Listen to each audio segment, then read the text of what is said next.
Hey, what's up guys? It's Jay from Sony Alpha Lab, and what I got here is the Sony A99 II. And for this review, I got the 70 to 400 G2 SSM lens, and I also have the ultra wide angle 16 to 35 millimeter Zeiss lens. I'll try to cover everything, that matters, the real world. I'll do some lab testing, all sorts of stuff like that. So stay tuned. I'm going to go over the key features quick, and then we're going to go over to the lab scene, and then I'm going to go over the camera body and show you, a bunch of the features and how the camera works, things like that. And then we'll move on to Lightroom, and I'll go over some of the image samples so you can really see high resolution, what this camera is capable of. Does it perform that well in the real world? Well, let's go find out. So the Sony A99 II offers a 42 megapixel full frame Exmor-R CMOS sensor, which is a stack design. It has a max resolution of 7,952 pixels by 5,304 pixels. It has no optical low pass filter, so the images are going to be just that little bit sharper. It has a Bionz X image processor and front end LSI, which is capable of 16-bit processing and 14-bit RAW. It also features a electronic viewfinder, which is OLED, and the quality of that is very good, high resolution, not quite as high as the A9, but very good regardless. Has internal 4K video and S-Log3 Gamma plus Super 35mm mode, so you're going to get really high quality video using that mode, and the power of S-Log3 gives you the ability to grade your video. Powerful. S&Q motion in full HD from 1 to 120 frames per second. So that gives you slow motion and time-lapse ability with video. Really good feature. Highly recommend checking that out. It's got a killer hybrid phase detection AF system. So basically it's got 79 phase detection AF points and 399 focal plane phase detection points. Those are the ones embedded in the sensor. And then that combines together to give you 79 hybrid AF points. Super advanced, the most advanced autofocus system ever as far as I know. It has eye detect AF as well. The low light focusing abilities will go down to -4 EV. It's got a max ISO of 102,400. It can do 12 frames per second shooting with autofocus and auto exposure, 5-axis steady shot inside for stabilization, 3-inch fully articulating LCD monitor. It's not a touchscreen though, but it does fully articulate in all different ways, which is super awesome. Has a max flash sync speed of 1/250 of a second, pretty standard with a DSLR of this caliber. It has a new highlight and average metering mode. That's very cool. Haven't seen new metering modes in a really long time. So another cool feature is the priority set auto white balance. This is cool if you're shooting inside with like those yellow incandescent lights. This will actually prioritize the white balance to protect the whites and try to keep them as white as possible, for example. It's got built-in Wi-Fi and NFC. It's got dual memory cards. Gotta love that. It has a NP-FM500H battery, which is 1,600 milliamp hours. The weight of this sucker is 1.87 pounds or 850 grams with the battery and memory card.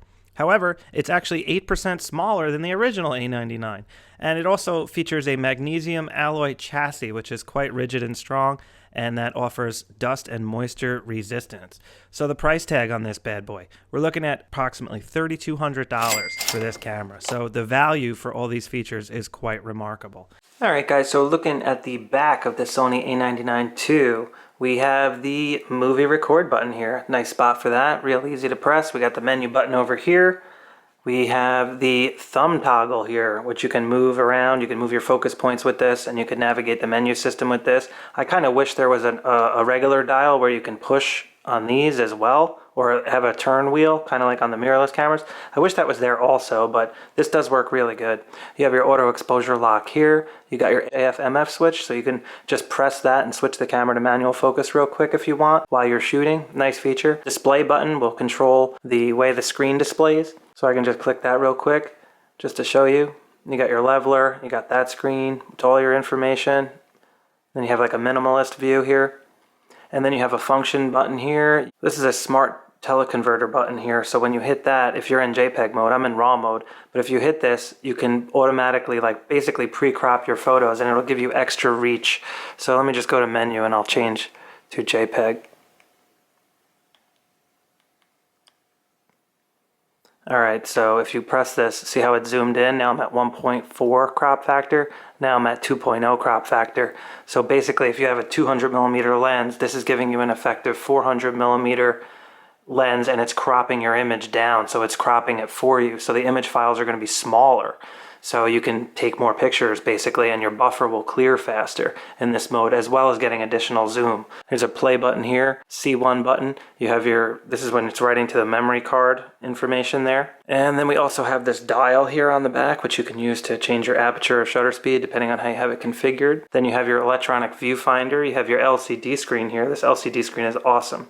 It articulates in many different ways. Let me show you. You can actually pull it out like this, bring it up high.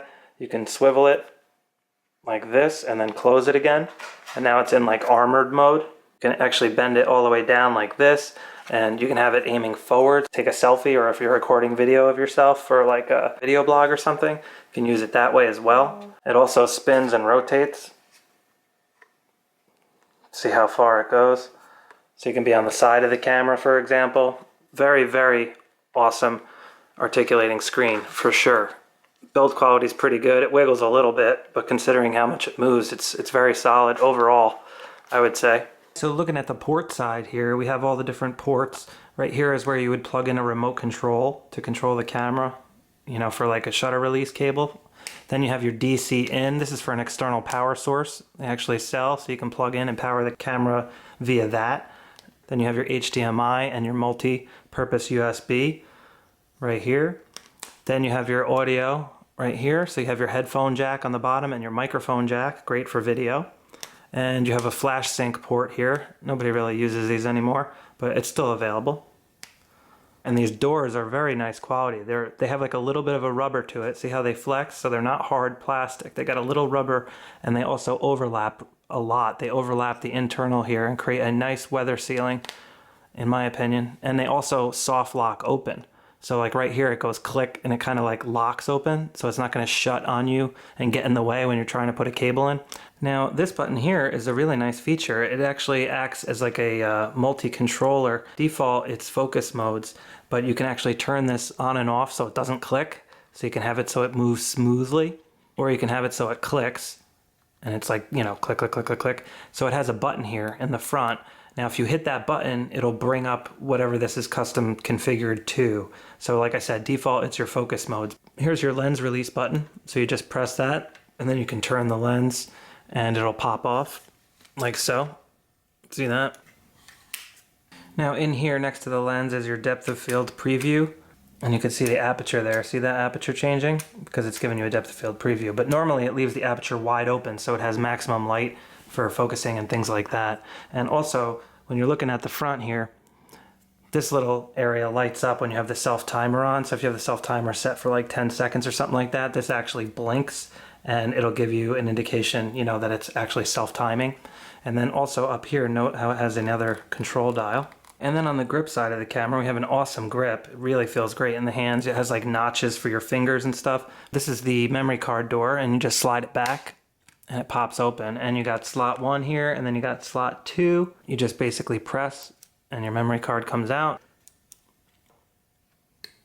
So looking at the top of the camera, you have your mode dial here, and it has a locking button. So you just press that button and you can go through the different modes. You got a manual mode, custom modes that you can preset, shutter priority, aperture, program mode, auto mode. This is panorama mode. This is video mode. And then, like I said, you have your 3 custom modes that you can have pre-configured to your preference, and then you can just switch to them quick, like one for sports, one for portrait, one for macro, or something like that. I usually use aperture priority mode. Then another thing you have here is finder/monitor, and that'll switch between the EVF and the LCD screen if you press this button. Then over here you have your ISO button. Then you have your exposure comp button here. You got a white balance button, and then you have your drive mode button. So if you want to change it to rapid fire mode or self-timer or bracketing, for example, you could press this button here. Now, you got your on and off switch here, like so, and then here's your shutter button. And you got a dial here, which I already pointed out, and then you have an illuminator button here, which will light that up. And also, when you press these buttons, not only does this LCD screen light up, the other screen lights up as well down here. So, for example, if you press ISO, it'll bring up the ISO menu down here, and it'll also bring it up on that. See how it's set to auto? But down here, it'll tell you, you know, it'll give you more information. So it uses both at the same time. Pretty interesting. So up here you have the hot shoe. You'll also have a C2 button. Right there is the C2 button. So looking at the bottom here, you have your really durable looking tripod mount, and then you have your battery compartment. And you basically just pull this little lever and it automatically springs open. Notice that. And then this little blue will pop the battery out. So it just slides in like so. And watch this, the door locks automatically, guys. Look at this. Unbelievable. Why aren't the mirrorless cameras doing that? Come on, Sony. So I just wanted to go over some of the menu items and the, functions and things like that real quick. So just like all the other Sony cameras, you have an FN button, and if you click that, it'll bring up this menu here. And this is where you can control a lot of features, a lot of the key features really. So this first one is your drive mode, which you can also control by hitting that button on the top of the camera like I showed you earlier. So if you go in there, you can then change your drive mode, single shooting. That's normally what I use, but continuous shooting is much better for any kind of subjects that are moving, and you can select your different speeds, medium, high, and then high plus, which is 12 frames per second. Then down here you got your self timer. You can change that to 10 seconds, 5 seconds, 2 seconds. I usually use 2 seconds. And there's a bunch of other features here. You got bracketing, more bracketing, more bracketing. Here's your focus mode here, and it's in continuous mode right now. And you can actually change that to automatic AF, which is a nice feature. It switches between continuous and single shot. I had pretty good success with it, but when I was doing dedicated sports type shooting, I switched it to AFC mode. All right, so let me just go back to the function menu here and show you focus area. So here's the different focus area options. Expandable flexible spot is what I've been using, and it works awesome. So basically it works like flexible spot, except it has a couple extra dots around it, and you can see it in the center of the screen there. It's a little bit hard to see. And I could actually move those points around. So I'm moving them up to the top. See that? Now I'm moving them over here to the side. Focus on the camera. And then you can move them all around so easy. And it's better than just flexible spot, because flexible spot, if you look, just gives you the one point. So it is more precise. Like if you want to just do eyes, for example, like focus on somebody's eyes, you can go for this option, and you're definitely going to get the most precise focus on like an eye. But otherwise, I prefer the flexible spot, expandable option. All right, lock on AF, expand flexible spot, another powerful feature. And then you have wide area. You got zones, so you can change the different zones of the focus area. If you see that, you can see it moving across. It's kind of hard to see. It's on the left side now. Now it's on the right side. Works really good. It's good depending on your situation. It really depends on what you're shooting. But it's nice to know that these features are there. All right, and then you have exposure comp again. You got ISO. If you go into ISO here, and I have it currently set to auto, you can then change your minimum and maximums. All right, I have it maxed out at 25.6, but you can set that however you prefer, and that'll set your limitation for when you're using auto ISO, like I'm doing. And auto ISO works great. I use it most of the time. We got metering mode, so you have average metering mode or multi-metering mode. You have center weight. You have spot standard. You have entire screen average. And then you have highlight. Let me just put this back to average, or multi rather. Okay, now select recording for media. This is where you can select your different media slots, which record mode you want to use. And that's a nice feature. You can actually write to both cards at the same time. You can just have video go to one card and have pictures go to the other card. It's very versatile and configurable. So that's a nice feature to point out as well. All right, so looking at the menu here, just hit the menu button. It's ridiculously complicated and lots and lots of features. So I just wanted to go through here quickly and show you a couple of the key features. So quality is going to be your image quality if you want JPEG or RAW. I'm just going to leave it set to JPEG for now. And you can scroll down, you can change your image size, your RAW type, if it's compressed or not, your aspect ratio. Now this option here, APS-C Super 35mm, this will allow you to shoot in crop factor mode when you're filming in video, and it does tend to look a little bit better. It's a little bit sharper in crop factor mode than it is in full frame mode. So you're going to want to have that on if you're looking for the absolute best video quality possible. If you have it off, it's going to use full frame mode, so you will get a little bit better depth of field, a little wider view. Just so you know, that's what that feature is. Let me hit menu. And if I go over to the right, I'm on page 2 now. These are a couple other options here. drive mode, bracketing settings. In bracketing settings, you can actually set the self timer for bracketing and change the order. That's a nice feature. I have it set to 2 seconds for bracketing because I usually want that. Now if you go over to the right, you have focus mode, automatic AF, focus area. It's just giving you more options you can access from the function area. And then you have flexible spot points. You can choose if you want them all or if you want to just use the phase detection. AF drive speed, you could change to fast or slow. I have it set to fast. AF track sensitivity, you're going to want to change this to like 5 if you're shooting sports or something. 1 if you're doing like still subjects and you don't want the focus going crazy, focusing on everything. So 3 is a good compromise. I've had it set there for most of my use. Then you have IAF start. Now that's turned off right now. You have to actually program that to a button in order to use IAF. And right now I have it turned off, but that is a nice feature if you want to use the eye. I actually just prefer using a focus point for that, and but it can save some time if you're working in the studio with a model that's holding pretty still. But overall, I still prefer using a focus point. You just know it's going to work every time, and the IAF doesn't work 100% of the time. So here's a couple other options here you can go through. And this is all in the manual, explaining in detail what each option does. I just want to go through here and give you a good overview, you know what I'm saying? And here's your different flash modes, white balance, dynamic range, auto HDR. This is where you're going to find auto HDR, creative styles, picture effects, and picture profile. Picture profile is going to be where you want to change your video. If you want to change your video to S-Log3, you're going to want to go down to PP8 and PP9. Notice how they're very flat looking. Those are the two S-Log3 profiles. If you are grading your video, that's where you're going to want to change that option, okay? If we go back into the menu, creative style. This is basically how your JPEGs are processed, so you can change that. There's all different options of how your JPEGs are going to look. So that's a really powerful feature if you're shooting JPEG and you want your images to look a certain way straight off the camera. And then you can also configure those if you want. I'm just going to go back to standard. All right, menu, keep scrolling over, focus magnifier. This is a great feature if you're using manual focus. I have it configured to a custom button. Basically what that does is it allows you to zoom in on your image. So if you're using a manual focus lens, you can really fine tune it. And if you click it again, it'll go all the way. And then it'll go all the way out. This is really good for manual focus lenses in particular. Or if you're doing macro photography and the AF just isn't reliable enough, really fine tune it like so. You can actually use focus peaking as well in combination. That's why that's on the same screen. I don't really use focus peaking too often anymore, but it is a nice assistant. So moving on here in the menu, I'm just going to keep going through.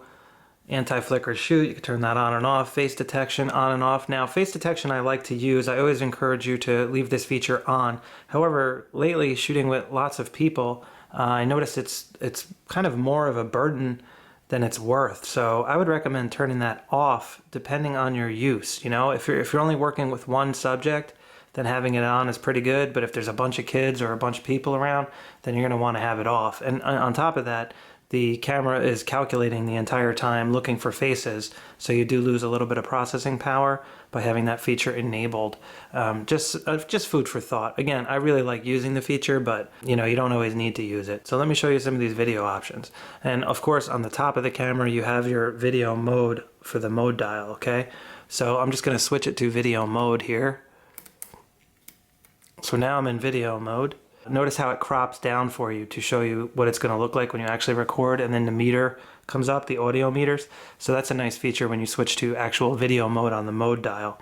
All right, now once you're in video mode, if you hit function, you can then change what type of video mode you want. If you look here on the bottom right, so it's in program mode, you can change that. And there's a bunch of different modes. If you scroll down, you got aperture, shutter, manual. Then you have S&Q, which stands for slow and quick motion. So let me click menu. All right, so right here you have your file format. Now if you want to use the slow-mo 120 frames per second feature, the S&Q, you're going to have to go to this XAVCS HD. It won't work in 4K. So I'm just going to click that to show you. And then in here, you have your record settings. So this is the actual settings that you're going to use as far as frame rates and stuff go. So you can scroll down here and select 120 at 100 or at 60, depending on what you want. It's just more data, you know, better quality with 100, of course, but it's going to eat your memory card much faster. Now, if you go down to S and Q settings, now this is actually, you have to pick what frame rate you're actually recording at. So 30 frames per second is pretty standard.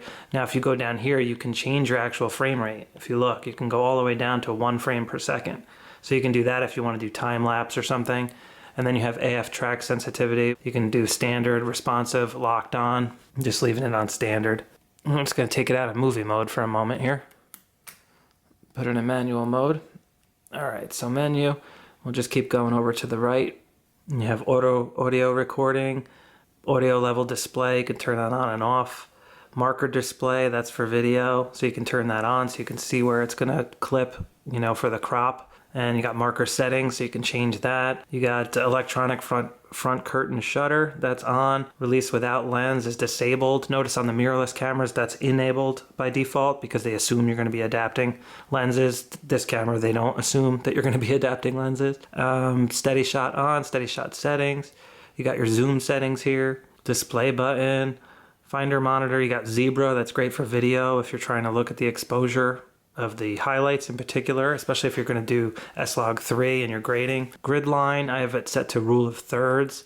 Now if you're in studio, you're going to need to turn live view display setting effect to off. If you're using studio off-camera lighting for your light source, you're definitely going to want to turn that off for that. Otherwise it's going to try to show you what the scene's looking like live. That's what this is. That's one of the great advantages of using a camera like this, is this live view display. So, you know, it's a great feature to have, but like I said, when you're in the studio, you're gonna need to turn it off, and then it'll act more like an optical viewfinder for you. Auto review, that's how long you get to review the photos. Now, custom keys, this is where you can control all your custom keys. This is a really powerful menu area, and you're gonna go in here a lot once you figure out how you like to use the camera most. So you can go in here and you can control what's in your function menu.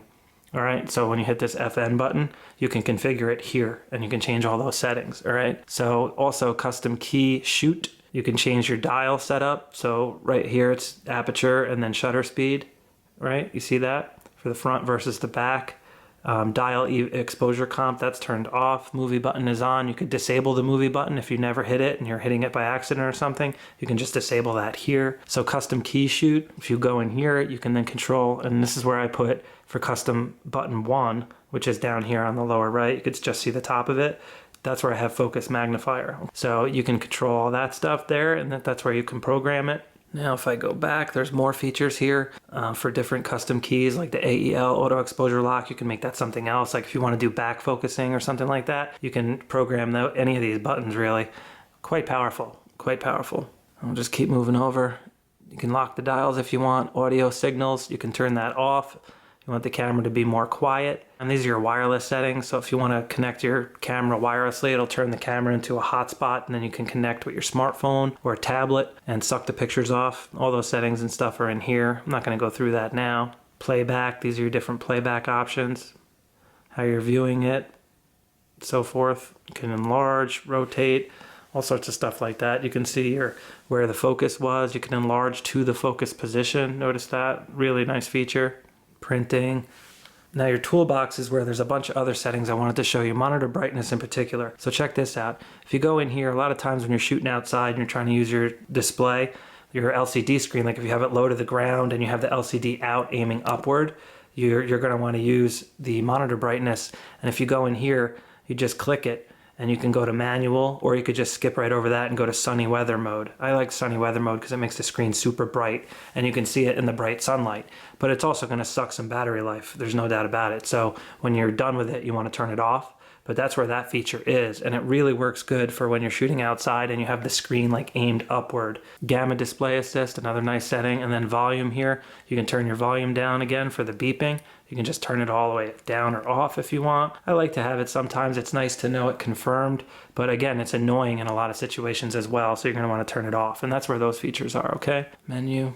delete confirmation. This is where if you're going to try to delete something, it'll actually prompt you first, like, yes, are you sure you want to delete it? So you can actually turn that off. So when you hit the delete button, it just deletes the photo. Boom, gone. Display quality, I have that set to high. You can change that to a lower quality and you'll save a little bit of battery life. Power save start time, you can change that. This is your NTSC and PAL selector. This is great if you're in other countries other than the US and you need to use PAL or something. Cleaning mode is to help clean the sensor. We have a bunch of other settings in here. This is where you turn the remote control on. If you want to use a remote, you have to enable it first here. You got the HDMI settings, USB, PC, date and time setup, area, and then format. This is where you format the memory card. It's right there. Format, you just click that, and then you can format your card. You pick the slot. I only have a card in slot 1, but that's where you do the formatting. Now you can change the way the file number looks. You can change the name of the file number. It's incredibly powerful. Now recording, you can select which media slot you're going to use here, and then you can select what kind of recording mode you want, right? So right now it's set for standard, but you can have it set for just pictures, just video. It's extremely powerful. So I highly recommend going through here and playing with those options if you're using dual cards, because it's nice to have one set up for redundancy purposes.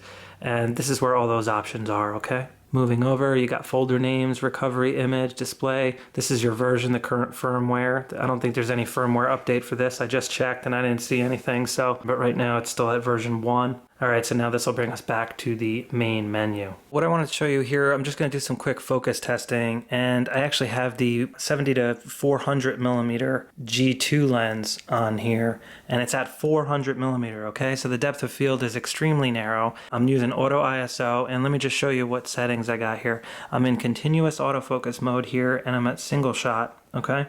So those are my 2 settings and auto ISO.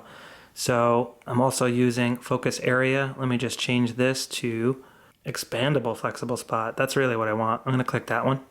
All right, so let me just double tap the center. If you double tap the center knob, it'll bring the focus points back to the center. So if you have them over here to the right or something and you need them back in the center quickly, just double click it and it'll go back to the center. All right, so I have continuous autofocus enabled. So watch this.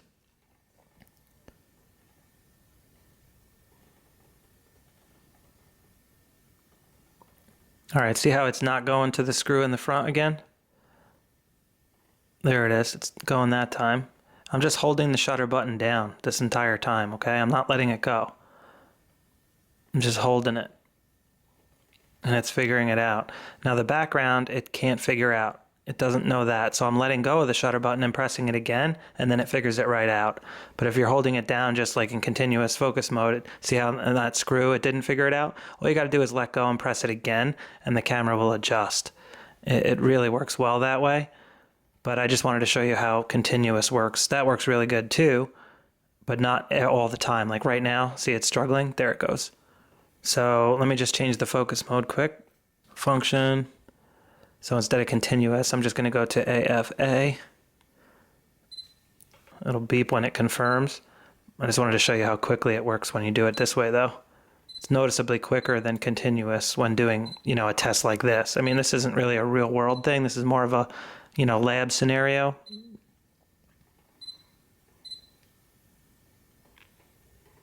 But look at that. It goes right to the background, right to the front, right to the background, right to the screw. I mean, that's really impressive, guys. The mirrorless cameras don't work this good when doing a test like this. Even the A9, which I just reviewed, it would not focus on the background unless I pressed it multiple times. So actually right now, this one's struggling. So this one still struggles a little bit here and there, but the A9, it took like a good 5 focus presses in order to get it to go to the background. But anyways, that's a pretty good focus test, I think, just to illustrate how quick it is in the lab environment, for example, especially at 400 millimeter, so the depth of field is super narrow in that regard. All right, guys, I just wanted to show you some focusing while recording video, and let me just show you the settings I have set right now. I'm set to 4K, 30p, 100 meg, and if I go to the function menu, you can see here I have the focus area set to flexible expandable spot and AFC. So that's the current setting and auto ISO. All right, so what I'm going to do is I'm just going to hit the record button.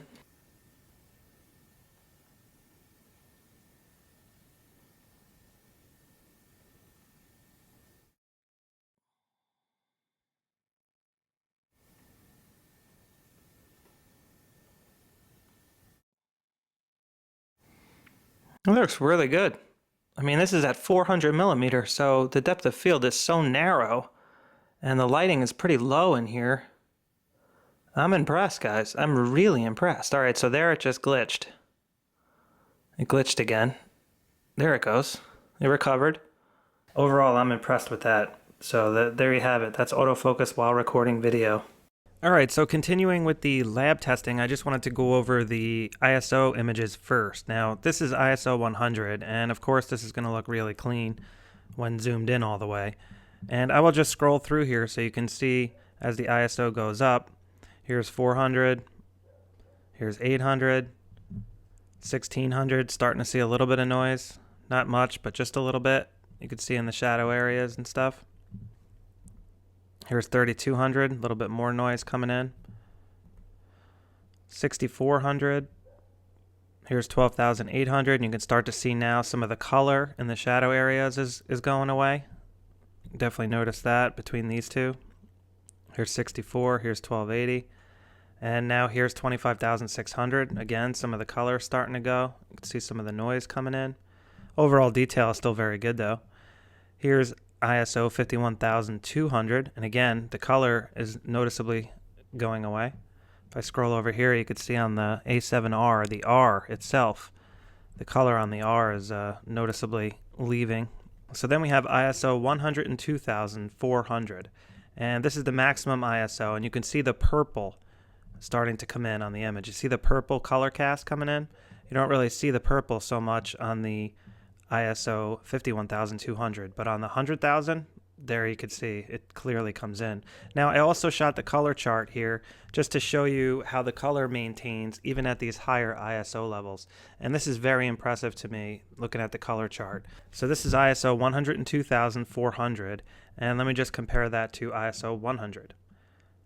So you can see there's ISO 100, there's ISO 100,000. I mean, come on.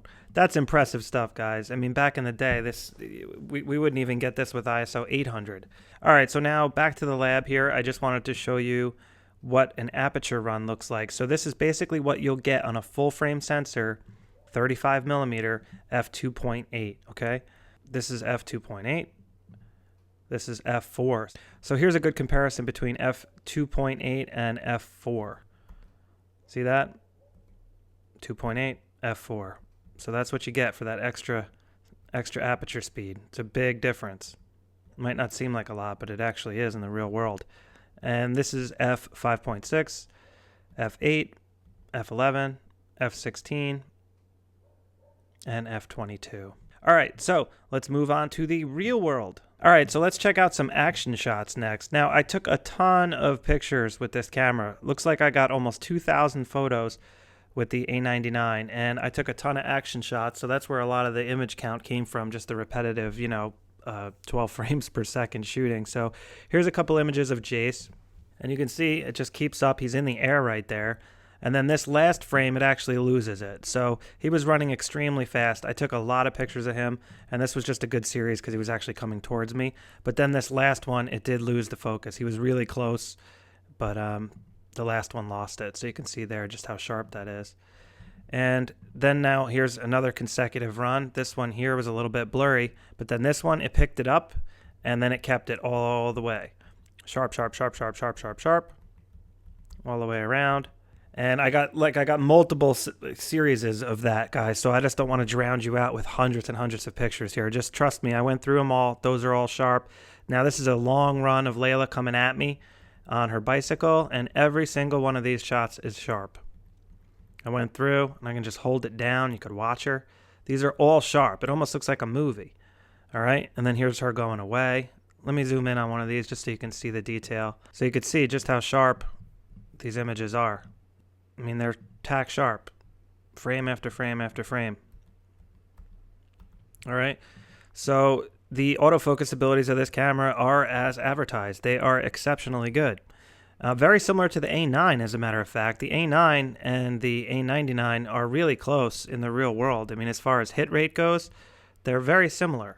If the subject's moving extremely fast, it has a hard time with it, just like you would expect. But at a medium speed, like what Layla was doing here, very, very good results. And I was using the 70 to 400 millimeter G2 lens, so depth of field extremely narrow. I'm holding a pretty big lens. You know, it does take a little bit of skill to maintain focus on a subject, you know, like this. And she wanted me to get a picture of her standing up on the bike. She's kind of proud of that. So I went over to my brother's house yesterday. Now, shooting a dog is way harder than shooting somebody riding a bicycle. The dog is 10 times as fast, they're smaller, and it's hard to keep up. Like, it's really hard to keep the focus on the dog when the dog's running around. So I didn't get near as good of a hit rate with the dog as I did with Layla. But the shots that I did get when the focus was on the dog's face and the dog was coming at me were for the most part sharp. So the ones that are blurry, I pretty much just missed. So here's a few of my favorites anyways. And I took a lot of shots for sure, but I got a bunch of good ones that were really sharp, and I was happy with the results. Here's a couple more. Another one. And here's one here. I played with this one a little bit, actually. I actually sent this one to my brother just to show him. But you could see just how sharp that is. It came out really, really good. Here's another one. Here's Chopper and Charlie. Charlie's a beast. Charlie just snatched that rope right out of Chopper's mouth and then started running towards me. Unbelievable. Really good dog. Here's a bunch more. And again, this dog is fast, really fast, running right at me. These are all sharp, consecutive sharp shots here. Another one. Here's another one. Look at this one. Let me zoom in on this so you can see the sharpness and clarity. It's remarkable. I mean, this is what you would expect. But again, this is hard to do. Like, I'm not going to lie to you. You know, you can't just point and shoot at a dog and expect to get killer results. Like, it takes a lot of practice, and you really have to have the focus on the dog's face, you know, but the dog moves around so much when he runs, in this case, she runs. It's just difficult to do. So I just wanted to go over that, you know, to be clear. You know, theoretically, the hit rate wasn't that good, like I said, but it's because it's so difficult to shoot, you know. It's not like a batter standing there and you just got to hold the camera, you know, and you don't even have to move it. Like in this case, the dog's darting left, right, I mean, up, down. Like, I'm telling you, it's really hard. But I got several really good shots, so I was happy with that overall. So let's move on to the real world, and then I will go over to the HDR photos just to show you that. So this is Layla at the basketball hoop here, and you can see sharpness is exceptional. I was using the 16 to 35 millimeter lens for this shot. Obviously, you can see the depth of field and wide angle effect that I achieved with this optic and the full frame camera. So you can see it's very sharp. And here's just one of my car, and I just wanted to show you this image to illustrate the dynamic range. So let me just go to the history and reset it. I just pulled back the highlights a little bit. So I wanted to show you the recovery. You see that? Look at that dynamic range that this sensor is capable of capturing with the raw file. That's very impressive. I wanted to show you that really quick. Here's a couple more of Layla. She's just getting into basketball. She's doing the under the leg trick. Here she is holding. These are raw files, guys. These would look really good edited. I will get them edited eventually. This is just a photo on the deck, and the autofocus on this camera is remarkable. You put the AF point. I was using flexible spot here, and I just picked one point, aimed it at the flower, and boom, nailed it. Now this one, I just wanted to show you the incredible 42 megapixel detail. Look at the sharpness and clarity there. You see that? Unbelievable. And I cropped in on that image quite a bit too, just to make it a little easier to see. And look at that. You see the fine detail there? Just unbelievable. This is the 70 to 400. Now here's a bird up there. I actually cropped this in most of the way already. This is what it looked like distance-wise, uncropped. So they're zoomed in, and you can see all the feather detail there. Very good. And this is just another out of focus. Zooming in on the moon. This is the moon. This is the full frame image. So let me zoom in, show you the detail. And you can see detail is quite good. And Jace was hanging out here in the dirt playing. I got a pretty good picture of him. Here's one of my car. And this is just a basher kill image. I actually created an HDR with a bunch of these frames, but I wanted to show you the raw file. And clearly the crop is off, but I'm not going to go into cropping. What I wanted to show you was the dynamic range. I just wanted to pull the highlights back to show you how much you got there. See that? Again, you can pull that back. I can pull shadow detail out. So you can see the dynamic range is quite wide on this camera. Now here's just another real world image. I just wanted to show you the insane sharpness that you can achieve with this 42 megapixel sensor. And there you have it. Just hit tab. I mean, that's unbelievable. Obviously, again, the lens has to be good in order to do this, but the sensor itself, the detail, the lack of low pass filter really adds that extra bit of sharpness. It is noticeable, guys. You ever wonder what that low pass filter does? I mean, it helps with the anti-aliasing and stuff, but you do lose some significant sharpness. So look at this cattail here. I mean, just look at that. Unbelievable. And the highlights, I mean, it retains all that data. And this is the same sensor that's in the A7R2, don't forget. The dynamic range is just off the charts good. And this is another good sample photo where you can see that sharpness and depth of field that you can get with a full frame. Here's another one. This was like a woodchuck or groundhog of some sort hanging out, chewing on this apple. This is right down by my shed here, right in my yard. And look at Bones Jones staring at him. He's looking at him like pissed. All right, here's Jace climbing up the ladder, my buddy. Again, these are just some real world photos, guys. I don't want to bore you to death going through hundreds and hundreds of pictures, but I want you to, I want to show you what this thing can do in the real world. Now, we went to the zoo. And you can't go wrong carrying a camera like this at a zoo. The 100 to 400 did a remarkable job, but really what I wanted to show you with these zoo photos is how good the focus is on the A99 II. Now, shooting through a fence, no less, it just knew not to focus on the fence, I'm telling you. I didn't have the limiter switch on the lens set or nothing. It just went through the fence, found the animal's eye for the most part, and focused on it. And, I was using flexible spot, so obviously I was aiming for the animal's eye as well, but it just like knew. It went through the fence over and over and over. It only focused on the fence like 1 or 2 times maybe where I was like, oh, come on. Like, that's unbelievable. I've never had a camera work that good with fences in particular. And again, the detail, clarity, color, awesome. This was a freaky shot. I don't know what the hell happened, but this bird like blinked or something and you could see its eye. I guess that's its eyelid. I don't know. Freaky though, for sure. All right, here's another one I wanted to show you, the dynamic range. This is straight off the camera, raw, and it looks like the fur is blown out there a bit, but watch this. Right back. See that? Unbelievable. This is what you get with that killer sensor, guys. This is some kind of goose, I guess. And here's just a duck, just a turtle. And here's a lion paw. This is another one I wanted to show you the detail on, because once this loads, check that out. 42 megapixel. And that's really as good as it gets, guys, these days. This is just a depth of field fall off fence image with the tiger. And here's the tiger's brother coming. He's walking down. And these shots came out really good. Very happy with the results of these. Just a monkey. I'm just going to go through these quick, guys, because I'm going to go use these images again for the lens review. And I don't want to go too crazy. This was just a snake. Snakes are scary. What can I tell you? Here's the tail, and the ISO was a little bit high on this one, 6400, due to the low light. This was just a windmill in the distance here. Now here's one of my wife and Jace, and I wanted to show you this image because of the highlights. Look in the back corner here. You could see I pulled back the highlights. You see that? So if I bring it back to original, they look like they're blown out, image ruined type thing. Nope, pull it right back. Here's another one of the kids with a really bright background. You could see I pulled the highlights back on this image as well. See that? Here's a Kodiak bear walking around. And again, look at that fur. I mean, the detail is just remarkable. And here's a groundhog of some sort, but this is actually at the zoo. This isn't at my house, but it looks like a similar creature. And they have bison at the zoo. This image just came out pretty good.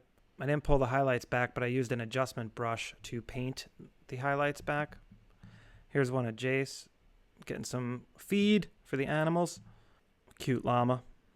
They're really friendly, but they do spit sometimes, apparently. I didn't see this one spitting, but this was just a detailed silo image. I thought the concrete would offer some pretty cool detail, and the white, for dynamic range purposes. And again, just remarkable.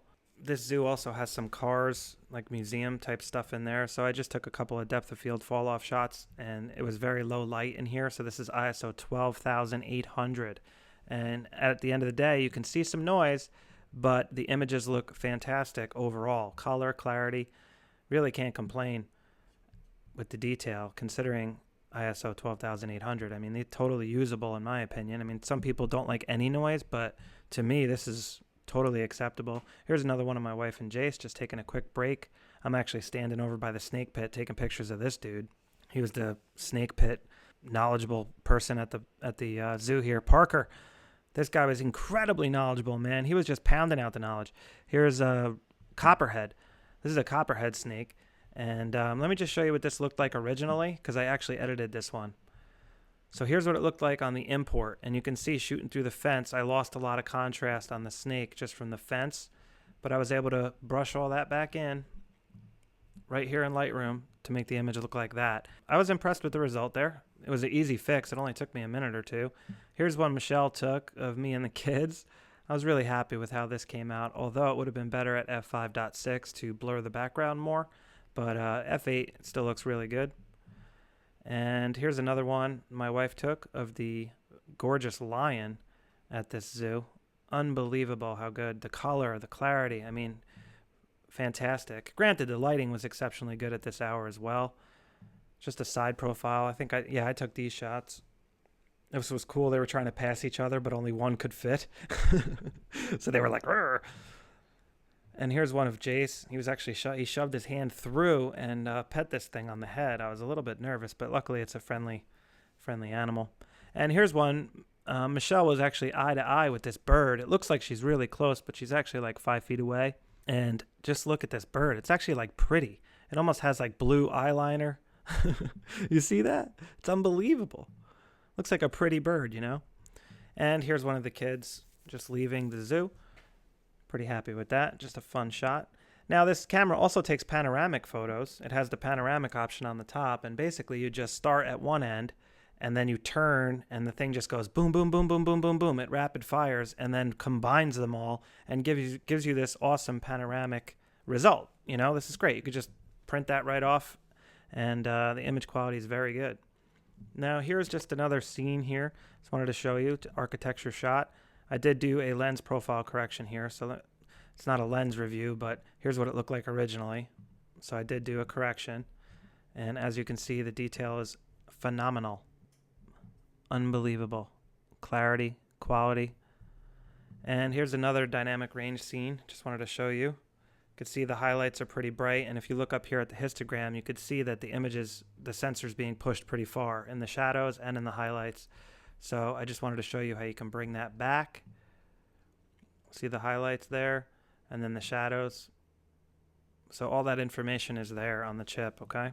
All right, so lastly, I wanted to go over these HDR photos that I took, and I have a whole dedicated article on HDR photography with the Sony A99 too. So be sure to check that out if you want to see more detail on how to do it, etc.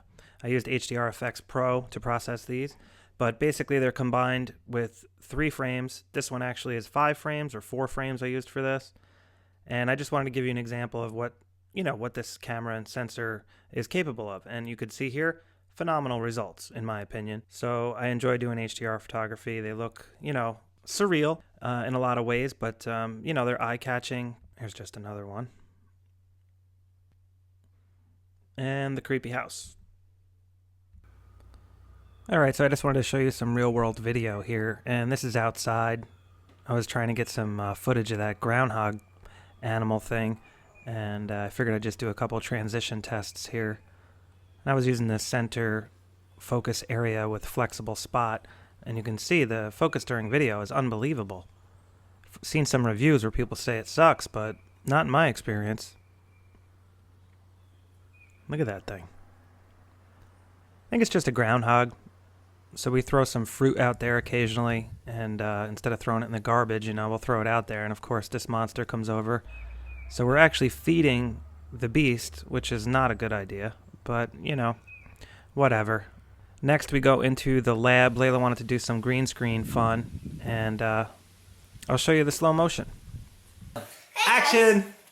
guys. Okay, so I've been doing 10 dance moves I made up this week. So this is the first one. This is number 1.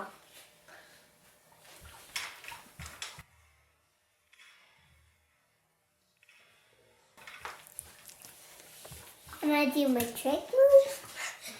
This is number 2. Stay on the green. Stay on the green. Get in the middle. This is number 2.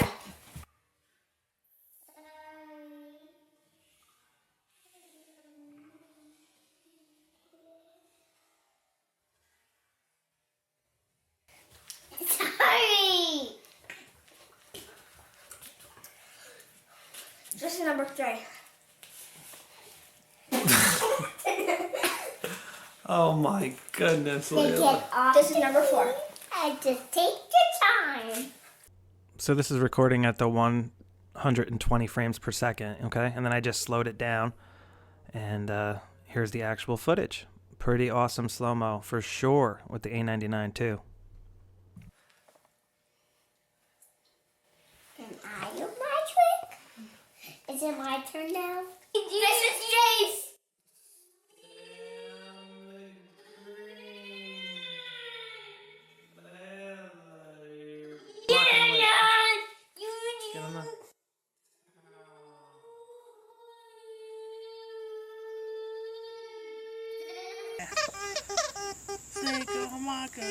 You playing a song, Charlie?